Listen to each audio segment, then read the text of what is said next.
years ago, I wrote a story for Time magazine about the women of the Senate coming together during the government shutdown to restart the negotiations to reopen the government when none of the men would talk to each other. As someone who'd covered the Senate for the better part of a dozen years up until that point, I could tell you that the Senate felt incredibly different that session. That was because it was the first time women had reached 20% of the Senate. And they actually sat atop 11 of the 20 committees, and they had a huge impact that session. They ended up producing 75% of the legislation that was passed into law. I got more comments on that story and more letters and more feedback than any other story I'd ever written for Time, and that includes 2 cover stories on Sarah Palin, so that's telling you something. And I had women across the country writing to me, telling me that they were experiencing pretty much the same thing in their own industries. So there was a woman from the Navy who wrote to me about how when the Navy was required to integrate women into their ships, thanks to a Supreme Court decision in 1973, they first started with 1 or 2 women, then a handful of women. It was a disastrous experience for everybody involved. And then finally, they struck upon critical mass, almost by trial and error. Now the Navy requires that all of their ships have a minimum of 20% women with a goal of 25% women, and they actually introduced officers first so that the rank and file members can get used to taking orders and respecting women.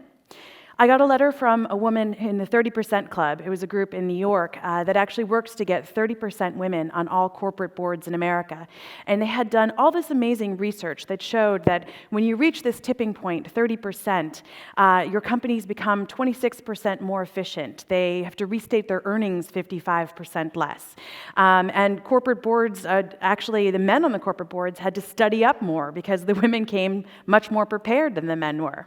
And according to which study you wanted to look at, they were either 9% or 63% more profitable. Who wouldn't want that? It's sort of insane to me that every corporate board in America doesn't have 30% women on them.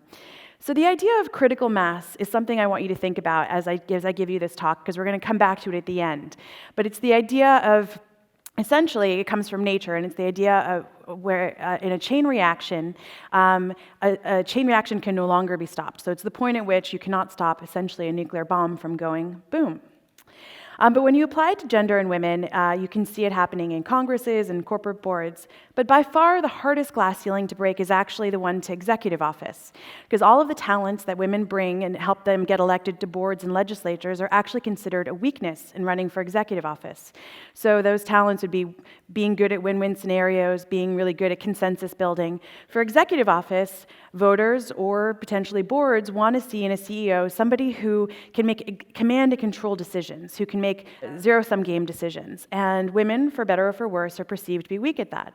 So that's why there are so few women who break through that glass ceiling. Only 4.8% of the Fortune 1000 companies in America are actually run by women. Only 6 of our nation's 50 governors, and only 17% of our nation's mayors. And of course, Hillary Clinton is the first female to actually break through that glass ceiling and become a major nominee of a major party. And you see, so in all of the executives that I've spoken to, there is a capability test that women face that men do not face. They have to show that they're not emotional. They have to show that they're capable enough and not so crazy that at that time of the month they can have their finger on the nuclear button and they're not going to blow up Russia. But it's a very tough and thin line for women to cross, because very quickly, when you're trying to prove that you're tough and capable, you can become too tough, and people don't like you anymore. When I covered, for example, Hillary Clinton in 2008, when she was running for the first time for president, she ran arguably as a man. She campaigned with lots of generals. Her campaign slogan was "Ready from day one." She talked about being prepared to answer that call at 3 o'clock in the morning, and she very rarely talked about the historic nature of her campaign. This time around, nobody has any doubts that Hillary Clinton is actually capable to be president. But she's struggling with the likability question, and she's encountering an interesting set of sexisms that are a little bit unconscious, I think, still in our society. So, for example, Bernie Sanders can yell at you for 40 minutes, and you're like, yeah, yell at me for 40 more. But Hillary Clinton raises her voice, and you're like, oh my God, she's so shrill. Why is mom screaming at me? It's also really hard for women to achieve sort of that soaring speeches that you see So often with, for example, Barack Obama when he was running in 2008, he could talk about the arc of the moral universe bending towards justice every day of the week, and everyone would think, wow, that's so inspiring. But female leaders are expected to be more pragmatic, and that's something that is a social expectation. They're meant to be more like, essentially, the role of the wives, the housewives, where they are. So if you think of Golda Meir or Margaret Thatcher, these are leaders in our society who are incredibly pragmatic, right? And it's very hard for women to soar rhetorically in the same way that men do. But I think it's really interesting to think about how far we've come in the last 100 years. So 100 years ago, literally next month, the first woman was elected to Congress, Jeanette Rankin, and that was 4 years before women even got the vote. In 1932, the first cabinet member was named, Frances Perkins, who was Secretary of Labor under FDR. In 1984, first Supreme Court Justice, Sandra Day O'Connor, named by Ronald Reagan.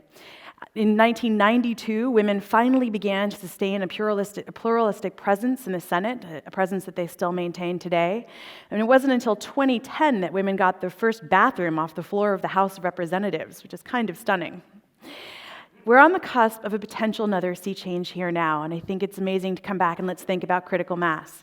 When you think about the world stage, the most powerful organization in the world is arguably the G7, the Group of Seven. It's the group of 7 industrialized nations in the world, and they are the Western most powerful economies. And if Hillary Clinton is elected, you look ahead and you look at the next meeting of the G7, and you have in the UK, Theresa May, you have from Germany, Angela Merkel, and you have Hillary Clinton potentially from the United States. And that makes critical mass in the G7. And we will begin to answer the question, what happens when women rule the world? Thank you.